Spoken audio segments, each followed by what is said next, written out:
estou com um pouco de labirintite hoje, então se eu cair não é no espírito, amém? Chama o SAMU, é melhor. A gente está no capítulo 11 de Hebreus. Capítulo 11 de Hebreus é a galeria dos heróis da fé. Semana passada a gente introduziu sobre o que é fé. E a gente vai ampliar um pouco isso hoje. O que é fé? Porque o justo viverá pela fé. Só que a fé que as pessoas dizem, chamam de fé, tem muito mais a ver com não fé do que fé. Muito mais fideísmo do que fé. Então a gente hoje, pelo poder do Espírito, através do Espírito, que Ele nos conceda a graça de entender. No capítulo 11, quando ele traz uma galeria, um monte de irmãos e nomes de pessoas que são lembradas hoje por causa da fé. Mais do que, ou também a fé que salva, a fé salvífica, mas muito mais nesse contexto é a vida pela fé. Hebreus 11, que a gente vai tratar, é a vida pela fé, viver pela fé, porque o justo viverá pela fé.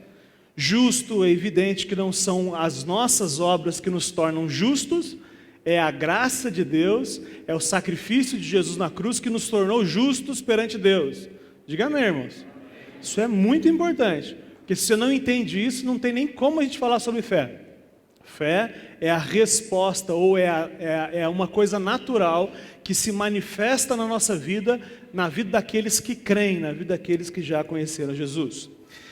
Romanos 1,17 diz assim, Romanos 1,17. Porque no Evangelho é revelada a justiça de Deus, uma justiça que do princípio ao fim é pela fé, como está escrito, o justo viverá pela fé. A justiça que do princípio ao fim é pela fé. É pela fé que nós cremos e fomos salvos, diga amém. Mas agora no esforço próprio que nós somos santificados? Não, também pela fé. Então a fé nos salva e a fé é o único instrumento que de fato nos transforma. A santificação acontece na sua vida também pela fé.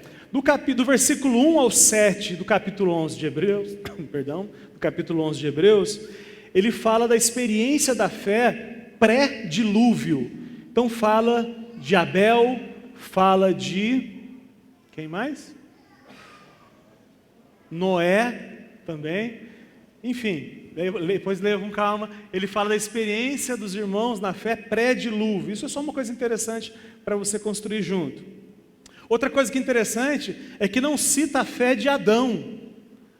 E não é que eu não creio que Adão não tinha fé, é porque fé é ver o invisível. Fé é quando você não vê. E Adão viu Deus face a face. Então não se nomeia fé em Adão. Adão é coerência. Quando Adão vê e reconhece Deus como seu Salvador, não tem a ver com fé, tem a ver com eu vi de fato que eu precisava de Deus.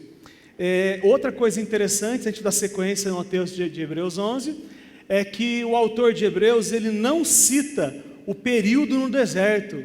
Quando ele vai citando os heróis da fé, do começo até os dias de Jesus, ele não cita o período no deserto, como a gente já tratou aqui. Achei muito interessante entender isso, porque o deserto foi exatamente para matar a incredulidade. O povo foi para o deserto porque não creu, porque não tinha fé. Então não faz sentido falar de fé num período onde as pessoas estavam sendo tratadas na sua falta de fé. Então não existem heróis da fé no período do deserto. Interessante isso. Se você não achou interessante, que pena, mas é interessante. Muito bem. O centro então, irmãos, foca que a gente vai dar certo. O centro da nossa discussão é um povo na história, manifestando Cristo no seu modo de pensar e, em consequência, no seu modo de viver. Todas as experiências da fé de Hebreus 11, ou todas as experiências que a Bíblia chama de fé, não são obras, não são histórias que tem a ver com projetos particulares de vida. Ninguém teve fé para trocar de carro, ninguém teve fé para conquistar um emprego. Não é isso que a Bíblia está falando. A Bíblia está dizendo de fé que é, na verdade, a manifestação de Cristo, e que quando Cristo se manifesta na nossa vida, não tem a ver com a nossa vida, tem a ver com a obra que Ele está fazendo no mundo. Adoração é isso. Adoração é eu me engajar naquilo que está acontecendo no mundo.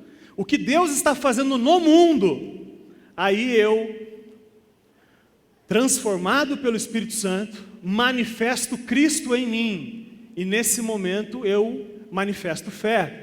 Então manifestar fé, atitudes de fé, não tem a ver com você. Atitudes de fé tem a ver com Cristo através de você. Diga amém? Amém. Porque fé, Jucão, as pessoas usam o nome fé quando elas estão instrumentalizando Deus. Eu tenho um projeto particular, e agora eu vou dizer que eu tenho fé em Deus para que Deus me ajude a realizar o meu projeto particular. Eu estou usando Deus a meu bel prazer. Eu quero uma coisa e aí eu arrumei um jeito de Deus fazer o que eu quero que Ele faça. Essa instrumentalização de Deus, na verdade eu estou transformando Deus num ídolo. Eu estou dizendo que Deus existe para me servir. Essa relação de idolatria com qualquer entidade, uma relação que eu tenho um ídolo, que eu sei fazer a mandinga certa para ele me atender. Semana passada citamos a Natália, a Ju, que colocou o santo de cabeça para baixo na água para ela arrumar um marido, e deu certo, graças a Deus.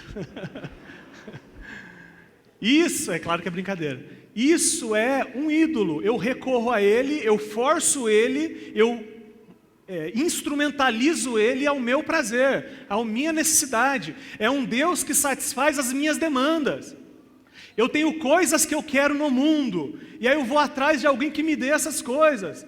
E eu transformar Jesus nisso é uma loucura. E eu posso transformar Jesus num ídolo, quando eu recorro a ele só para me atender. Porque se eu descobrir que Jesus me atende, que bom que é Jesus, mas se fosse o Buda, estava tudo bem também, porque não tem a ver com o meu ídolo, tem a ver com a minha satisfação de recorrer a um ídolo e ser atendido. Então, se você transformou Jesus num ídolo, você é tão idólatra quanto qualquer outra pessoa que tem outros ídolos. E ser Jesus ou não ser Jesus é indiferente para você, porque o que interessa para você é receber o que você quer muito.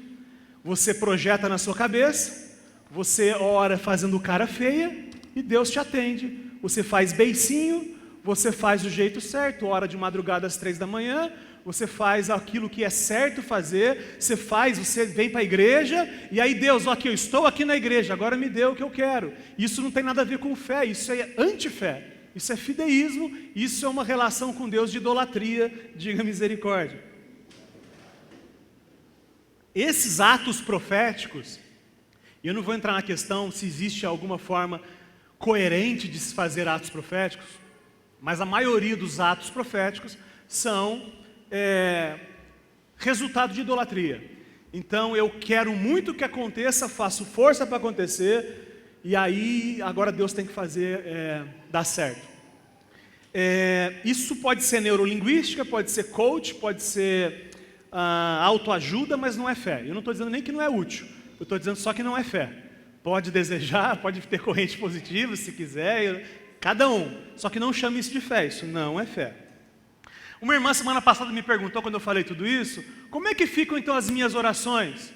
Se as minhas orações estão além de mim, se não é um Deus para satisfazer as minhas necessidades, me dá um emprego, me dá um marido crente, me dá dinheiro, e por que eu oraria então? E eu quero dizer para você que é legítima a sua oração em qualquer espécie. A Bíblia chama de oração aquilo que é honesto. Quando você honestamente vai a Deus com a sua oração estúpida, não tem a ver com receber de Deus, tem a ver com intimidade. Deixa eu melhorar para você entender. Quando você ora para Deus te livrar de um problema, sem saber se aquilo é o projeto de Deus para você, você deve orar. Mas não tem a ver com receber o que você ora. Tem a ver com um momento de intimidade com seu pai. Não ainda? Vou tentar de novo? Vamos de novo. Quando você tem certeza se Deus quer te dar um emprego na Volks? Não necessariamente. Eu estou precisando de emprego, estou desempregado e apareceu uma vaga na Volks. Eu tenho certeza que Deus quer me dar? Não. Então não existe nenhuma promessa de Deus sobre aquela vaga. Mas eu quero muito a vaga na Volks. Eu devo orar a Deus pedindo a vaga na Volks? Sim, devo orar. Por quê? Porque isso está no meu coração. E é assim que funciona a relação com Deus, de trazer a Deus as loucuras do meu coração. As loucuras ou as meninices, seja o que for. Sabendo que o fato de ser ouvido por Deus é muito mais importante do que receber dele a bênção. Então orar pelo que está no seu coração é legítimo? É idiotice alguns pedidos seus? Com certeza, muitos pedidos seus são idiotice. Aliás, Deus teve misericórdia de nós quando não respondeu muitas das nossas orações. Diga amém. É verdade. Misericórdia. Mas aquela oração que a gente fez com força, a gente ergueu a voz, a gente fez cara feia, jejuou por aquilo, não teve a ver com receber necessariamente o nosso pedido, tem a ver com momentos de intimidade com o nosso Pai. Então continue orando pelas suas bobeiras, sabendo que o que será respondido será aquilo que estiver sendo pedido de acordo com o projeto macro de Deus na terra. Amém. Então fé é a manifestação de Cristo, e é a fé para ser, não para fazer.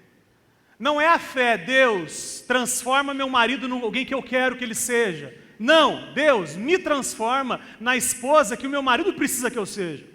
Fé é o contrário do que você ouve no mundo. Porque eu quero alguém para me livrar dos meus problemas. Eu quero um Deus, um ídolo, que transforme a traste. Como é que é o feminino de traste? Tralha? Vou inverter. Eu quero um Deus que me livre do traste do meu marido. Traste, como é que é? Não sei. Eu quero um Deus que me livre do traste. Só que no reino de Deus é Deus me dê fé para eu ser aquilo que o meu marido precisa que eu seja, para que ele seja a melhor versão dele em Cristo. Muda tudo, irmãos. Para de olhar para você. Para de olhar para você, não tem a ver com você, nada é sobre você, a sua vida não é sobre você, a sua vida é dele, para a glória dele, através do poder que ele dá.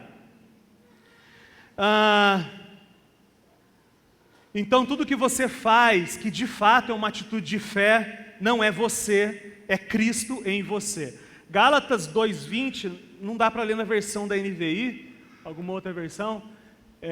Depois já expliquei esse texto, mas vamos ler de novo, por favor, André. Já estou crucificado com Cristo, e vivo não mais eu, mas Cristo vive em mim. E a vida que agora vivo na carne, vivo-a na fé do Filho de Deus, o qual me amou e se entregou a si mesmo por mim. Vivo-a na fé do Filho. A fé de quem, irmãos? A fé é sua, não é sua. Ninguém nasce com fé.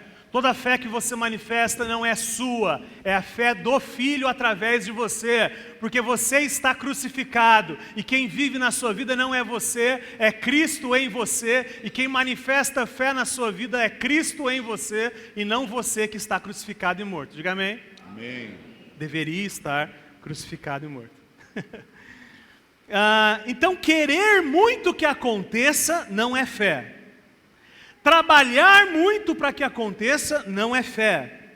A promessa de Deus em si não é fé.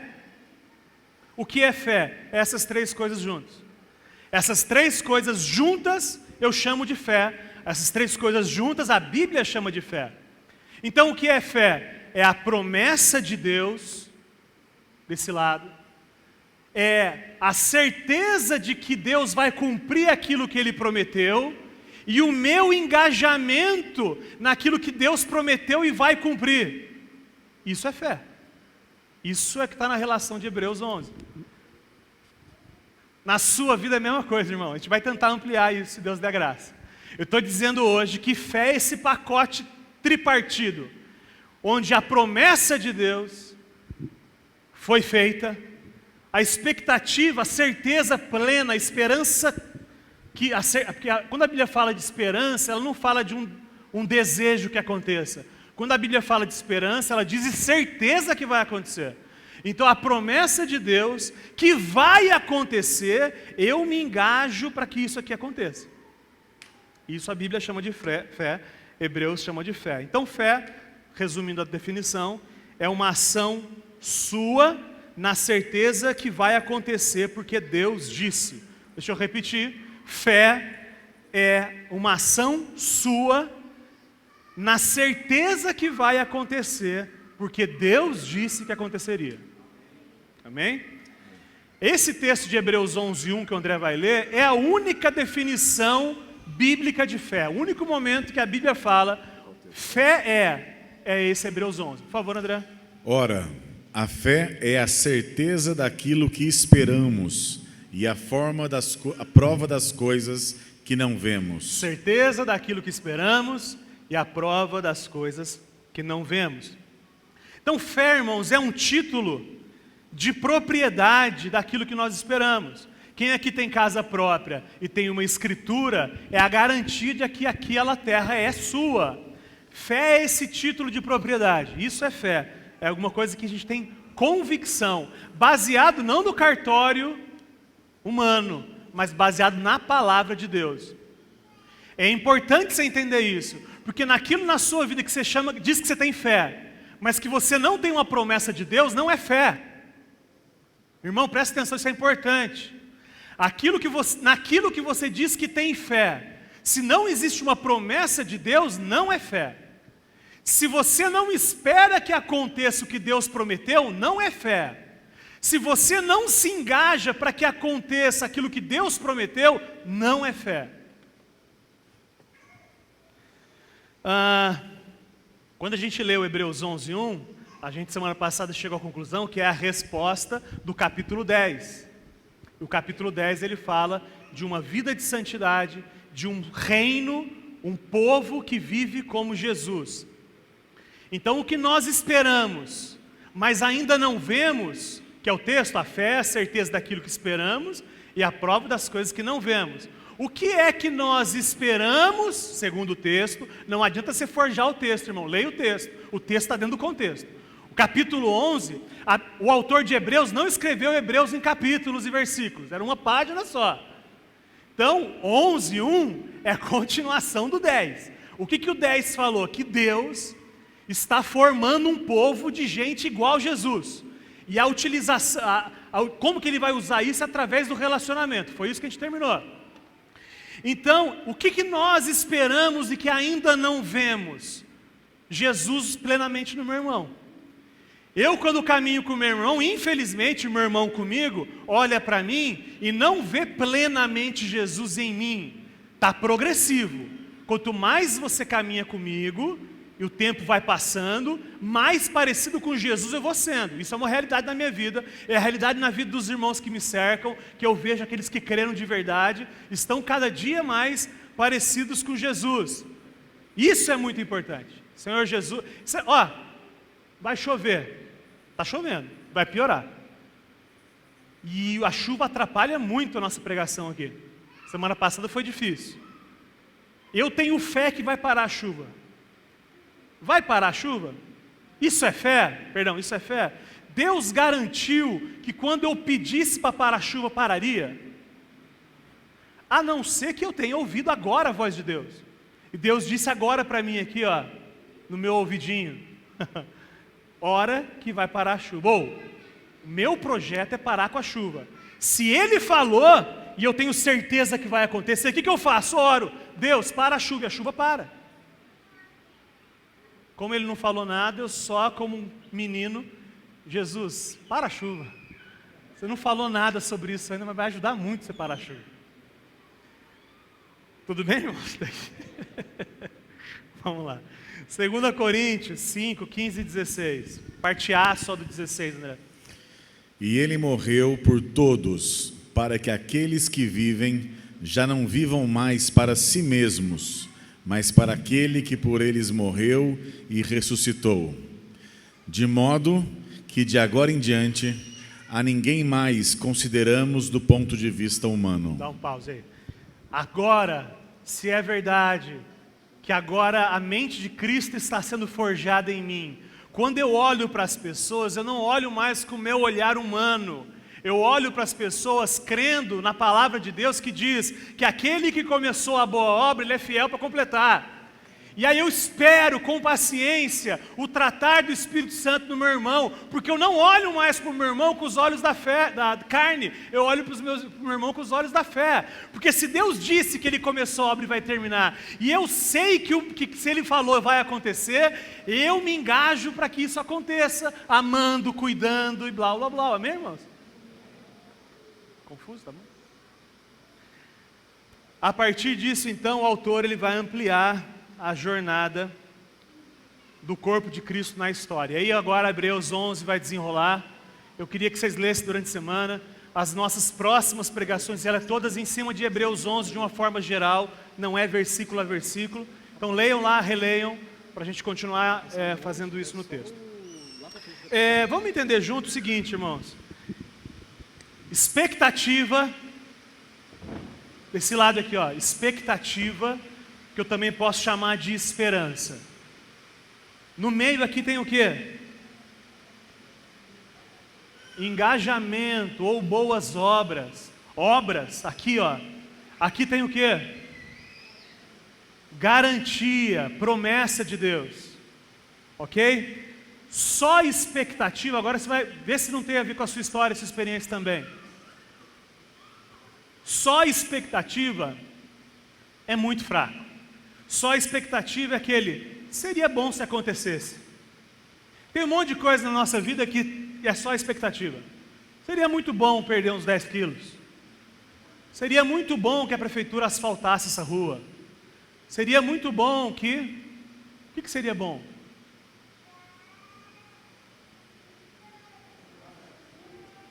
Seria muito bom a gente colocar forro aqui quando chovesse, não ter essa barulheira aqui dentro. Seria muito bom. Isso é só expectativa. Só expectativa.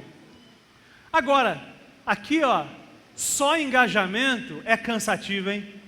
Aí eu peguei uma galera aqui. A galera que vai estar tudo no detox amanhã.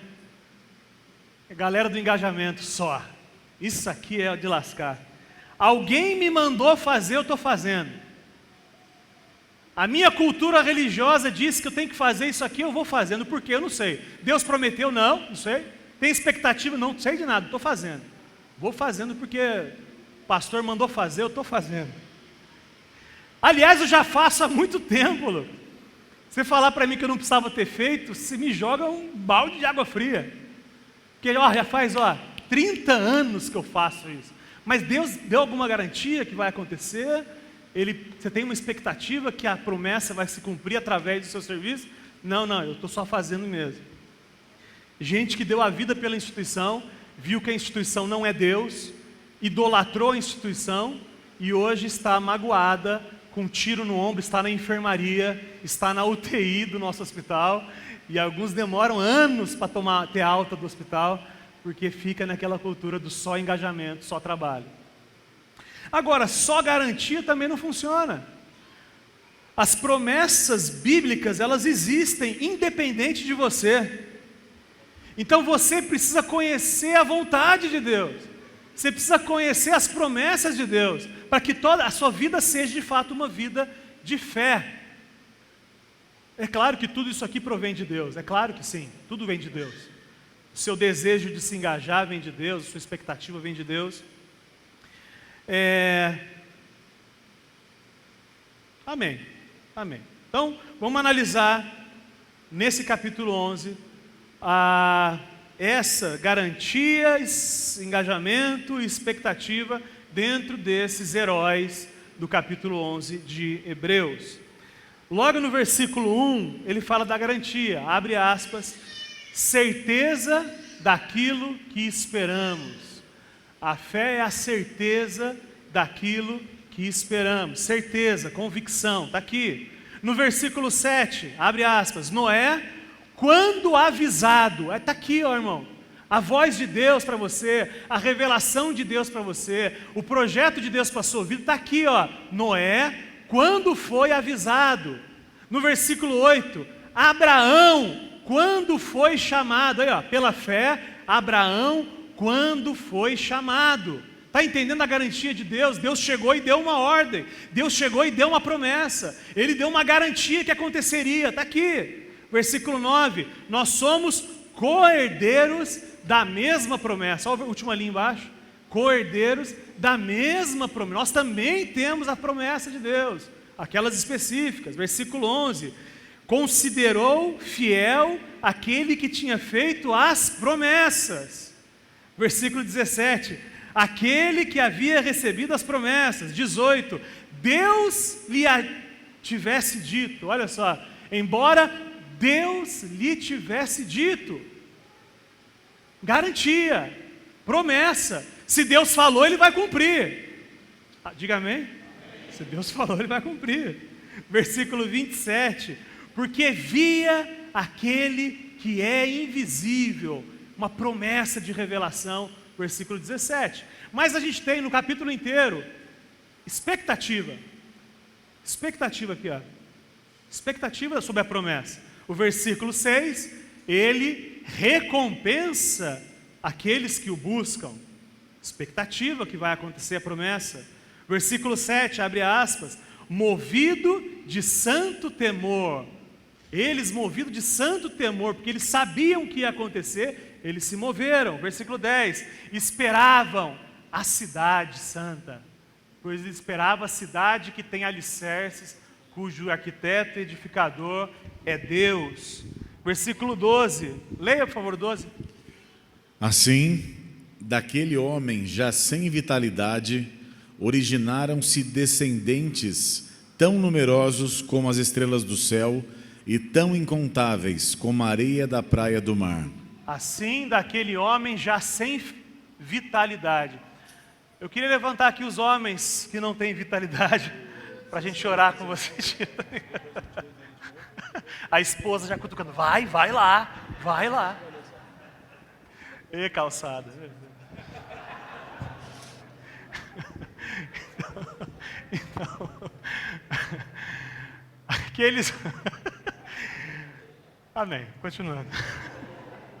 Versículo 16, abre aspas, esperavam, aqui ó, expectativa, eles esperavam uma pátria melhor, expectativa. Versículo 19, certeza do cumprimento de promessas. Aí está escrito no texto, certeza do cumprimento. Versículo 22, por favor.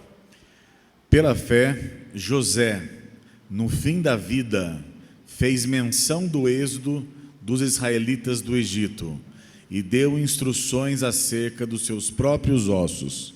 Ele tinha tanta certeza que ia acontecer, José, porque Deus tinha prometido, que ele disse assim, ó, quando vocês forem embora, leva os meus ossos embora, com vocês. É aquela historinha da menina que foi orar numa terra seca, e aí a família chamou as crianças para orar, para chover. E aí elas oraram, e aí a menina pegou o guarda-chuva na hora de sair, porque se a gente orou, então vai acontecer. Muito mais fé do que a mãe, que só orou por uma questão de proforma mesmo. Versículo 26, porque contemplava a sua recompensa. Aqui ó, 35, para poderem alcançar ressurreição superior. Tudo isso aqui é o que eles expectavam. Eles tinham certeza que ia acontecer aqui. Por quê? Porque Deus tinha prometido. E o que aconteceu, irmãos? Se Deus prometeu, e eu tenho convicção que vai acontecer, o que acontece aqui? É o meu engajamento nisso que Deus está fazendo. Deus está fazendo independente de mim, mas a prova de que eu tenho fé é o que me engajo naquilo que Deus está fazendo. Isso é fé. Versículo 4, engajamento. Abel ofereceu. E aí, irmão, tem fé para oferecer? A vida no altar, para oferecer o seu melhor no altar. E eu não estou fazendo um discurso de doação financeira, eu estou falando da sua vida mesmo, irmão. Oferecer o melhor de você no altar é o engajamento naquilo que Deus prometeu e vai acontecer. Versículo 7, o que Noé fez? Abre aspas, construiu a arca. Se Deus mandou construir porque vai chover, e eu tenho certeza que vai chover porque Deus mandou, o que eu faço? Construo a arca. O que mais? 8, Abraão obedeceu e dirigiu-se, blá, blá, blá, o texto continua. Tanta certeza que ia acontecer que ele foi para que acontecesse. Versículo 9, pela fé peregrinou na terra prometida como se estivesse em terra estranha, viveu em tendas, ele viveu em barraca, pela fé, porque Deus falou que ele teria uma pátria que não tinha a ver com o lugar que ele estava. Então como é que eu vou construir uma casa no lugar que eu não vou ficar? 12, Abraão foi à luta. Diga aí, olha só, olha que importante, aos irmãos sem vitalidade. Se Deus prometeu que vai ter filho, e eu tenho certeza que acontece, como é que eu me engajo? Vou à luta. Manda ver aí, André, 12.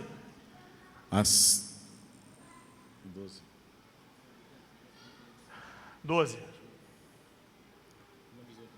Assim, daquele homem já sem vitalidade, originaram-se descendentes tão numerosos como as estrelas do céu e tão incontáveis como a areia da praia do mar. Amém, irmão? Se Deus mandou, a luta vai acontecer. Uma época que não existia Cialis, não existia Viagra, não existia nada disso. Se Deus prometeu, vai acontecer. Mas se Deus prometeu, a gente fala daqui a pouco sobre isso. Versículo 17, qual foi o engajamento? Ofereceu Isaac como sacrifício. Sabendo que Deus prometeu e que Ele vai cumprir, eu faço, eu me engajo. E é oferecer o meu filho? Ofereço.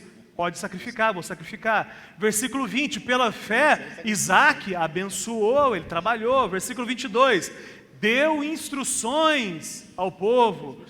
Estou acelerando aqui. 23, esconderam o bebê. Eu acho engraçado esse texto, na NVI não traz isso, na minha outra versão traz, que o texto diz assim, que os pais esconderam Moisés porque o menino era bonito. Eu fiquei pensando, se ele fosse feio, não tinha problema nenhum. O texto fala, ele não fala, ele fala assim, não era uma criança comum, mas nas versões mais tradicionais o menino era bonito. Então eu achei uma judiação importante, que desde sempre aí, né, os direitos iguais não funcionam. Versículo 24, 25 e 26, André. Pela fé, Moisés, já adulto, recusou ser chamado filho da filha do faraó, preferindo ser maltratado com o povo de Deus, a desfrutar os prazeres do pecado durante algum tempo. Por amor de Cristo, considerou a desonra riqueza maior do que os tesouros do Egito, porque contemplava a sua recompensa. Amém, graças a Deus por isso. 27, engajamento, saiu do Egito. 28, celebrou a Páscoa, fez isso, fez aquilo. Fé é atitude, irmão. Não tem como dicotomizar, não tem como separar. Se Deus disse, eu quero que vai acontecer, se eu não me envolvo, não é fé. Mas se eu tenho fé, necessariamente eu me envolvo na transformação, no que vai acontecer, seja o que for que Deus disse que vai acontecer. Bom, o texto vai aí, 29, ele atravessaram o mar pela fé, engajamento. 30, rodearam durante 7 dias lá Jericó para cair as muralhas. 31, pela fé, a prostituta Raabe, por ter acolhido os espiões, ela acolheu os espiões pela fé, ela teve uma atitude baseada na expectativa que ela tinha que Deus cumpriria a sua promessa. Irmãos, presta atenção, porque tinham a garantia e a expectativa, eles não barganharam a vida hoje, como eles tinham a garantia de que a promessa de Deus e a garantia de que aconteceria, não tem como eles barganharem a vida hoje no dia a dia. Eles fizeram o que era necessário fazer. Aliás, de fazer, irmão, estou falando com você, aquilo que você já sabe que é o projeto de Deus, e você tem certeza que vai acontecer, você não tem outro caminho a não ser fazer. Faça logo isso que você tem que fazer. Leia o capítulo 32 e 38, André. Sou apaixonado nisso aí, a gente vai voltar a falar dele, mas leia. Que mais direi? Não tenho tempo para falar de Gideão, Baraque, Sansão, Jefté, Davi, Samuel e os profetas, os quais pela fé conquistaram reinos, praticaram a justiça, alcançaram o cumprimento de promessas, fecharam a boca de leões, apagaram o poder do fogo e escaparam do fio da espada. Da fraqueza tiraram força, tornaram-se poderosos na batalha e puseram em fuga exércitos estrangeiros. É a parte A, a parte boa. Agora vamos continuar a ver que pela fé aconteceu. Pela fé, continue. Houve mulheres que pela ressurreição tiveram de volta os seus mortos. Fé. Alguns foram torturados e recusaram ser libertados, Fé. para poderem alcançar uma ressurreição superior. Outros enfrentaram zombaria e açoites. Outros ainda foram acorrentados e colocados na prisão. Fé, tudo fé. Apedrejados, cerrados ao meio, postos à prova, mortos ao fio da espada. Andaram errantes, vestidos de pele de ovelhas e de cabras, necessitados, afligidos e maltratados. Fé. O mundo não era digno deles. Vagaram pelos desertos e montes, pelas cavernas e grutas. O mundo não era digno deles. A gente vai explorar isso depois. Então, irmãos, nessas três partes da fé, se eu tenho expectativa, mais engajamento, mas sem garantia, eu tenho uma boa religião. Eu tenho uma boa crença no homem. Eu tenho um bom programa de neurolinguística. Eu tenho expectativa, eu quero muito que aconteça. E eu me engajo muito para que aconteça. Mas não tem nada a ver com Deus, é coisa minha aqui. Eu quero muito, eu me engajo para acontecer. Isso é ruim? Não. É bom, profissionalmente, está tudo bem, eu não vou nem julgar. Mas não é fé. Como você não tem a promessa de Deus, o que você está fazendo só em engajamento e expectativa tem a ver, está baseado no homem.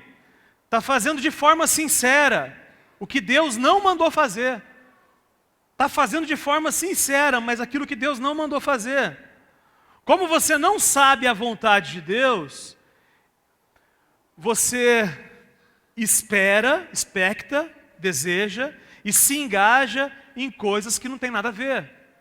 Então, gente absolutamente engajada, querendo muito que aconteça coisas que não encontram lastro na promessa de Deus. Exemplo, você trabalha feito um cão, fazendo o que Deus não mandou fazer. Aí você se frustra, se machuca, se rebela contra Deus, porque Ele não deu algo que jamais disse que daria. Precisa ler de novo isso? Não. Você se envolve e se magoa e se machuca, porque Deus não te deu alguma coisa que Ele nunca disse que daria. Isso é engajamento e expectativa sem garantia. Você tem engajamento e garantia sem expectativa. Pessoas que sabem a promessa que Deus fez, se envolvem nisso, mas não creem que vai acontecer. Não tem expectativa que vai acontecer. Desanima pela demora. Se Deus disse, algumas coisas que Deus disse, você não vai ver acontecer. Sabia disso?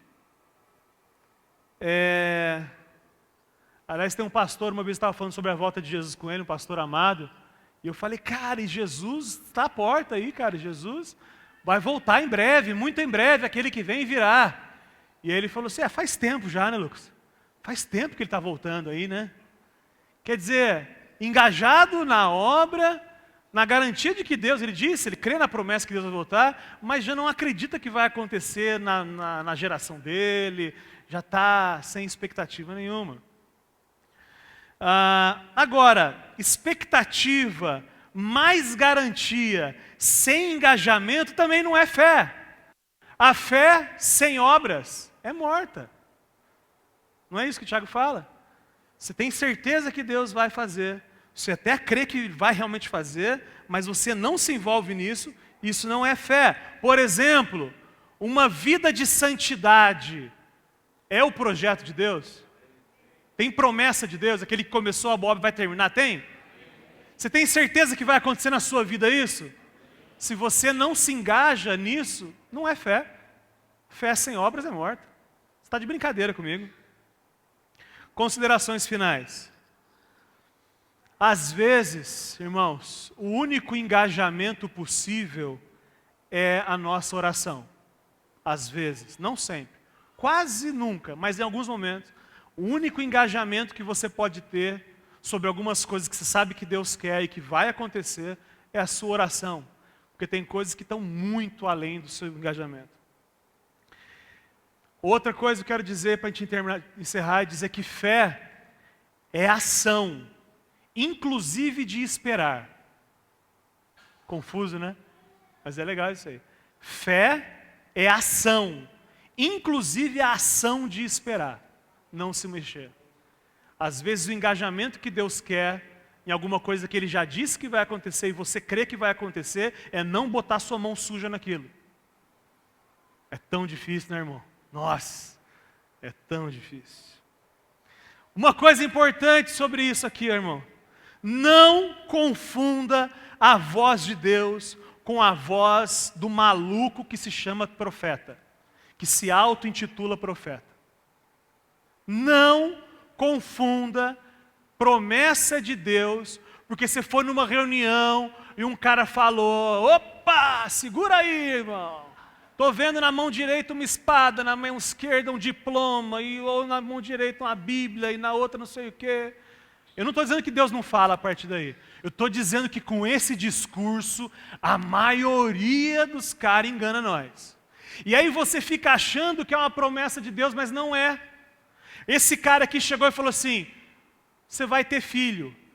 Aí Deus, porque é rico em misericórdia, não manda um raio e consome o cara na hora.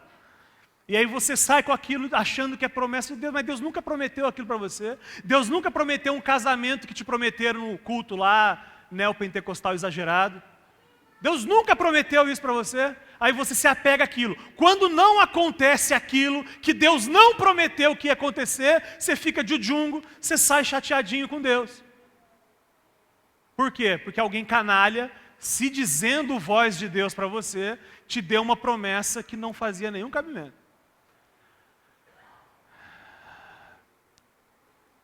Ainda para encerrar mesmo, existem promessas, eu falei, mas vou repetir, que não se cumprirão em você, se cumprirão no corpo de Cristo, mas talvez você não veja. Minha avó Deia, que morreu aos 86 anos, tinha um caderno de orações que ela orava sempre por nós, que a gente achou, de coisas que ela não viu. Mas que se ela se engajou naquilo que Deus tinha falado para ela que aconteceria. Não foi isso que a gente leu no final do capítulo? Viram de longe as promessas. Quando viram de longe, eles tinham certeza que ia acontecer, mas morreram sem ver. É importante você saber disso também. Que aquilo que Deus falou, que você tem certeza que vai acontecer, se engaja para que aconteça, talvez você não veja na sua vida. E aí, irmão, qual é a reflexão final mesmo? Se o texto fosse escrito hoje, e você fizesse parte da igreja do autor de Hebreus, qual era a citação dele sobre você? Pela fé, fulano fez o quê? Pela fé. O que é que você está vivendo que é manifestação da fé? Ou seja, manifestação de Cristo. Pela fé, Marcelo levou em santidade o seu casamento, porque tinha certeza que Deus tinha prometido uma vida de santidade. Será que seria isso? Pela fé, a fulana arrastou a sua virgindade em honra ao Senhor, porque Deus prometeu que é isso que Ele queria dela e é isso que ela fez, e ela se engajou, e pela fé a fulana será lembrada em memória eterna de Deus, não nossa. Pela fé, fulano abandonou o emprego e foi fazer o que Deus mandou ele fazer. Pela fé, Ciclano voltou e se reconciliou com o pai que estava perdido. Pela fé ele fez isso, porque sabia que a falta de perdão não era o propósito de Deus. E cria que Deus sim podia ministrar perdão no coração. Então ele foi lá, pegou o carro, bateu na porta da pessoa e foi se reconciliar com a pessoa. Se engajou naquilo. Pela fé, fulano se reconciliou com a sogra. O que seria dito sobre você, irmão? Eu estou falando, não estou nem falando de boca de leão, que é coisa muito legal. Eu estou falando daquilo simprão mesmo. Pela fé, fulano parou de andar de carro, porque no volante era um bicho. Abandonou, preferiu a glória de Cristo e do Uber do que as loucuras do mundo. Eu não sei o texto, irmão. Mas o que seria dito? Qual é o olho que a gente arranca? Qual é a mão que a gente arranca naquilo que Deus mandou a gente fazer? Isso é fé. Agora eu não estou falando fazer por fazer, eu estou falando fazer porque Deus disse e vai fazer. A vida de santidade que Ele quer de nós, e isso é uma promessa de Deus, Ele vai concluir a obra, nós temos certeza que um dia nós seremos iguaizinhos de Jesus. Como é que a gente se engaja nisso hoje? O que a gente tem que romper na nossa vida hoje? É disso que é fé que o texto está falando. Porque tinha certeza da promessa, fulano foi lá e fez. Amém, irmãos?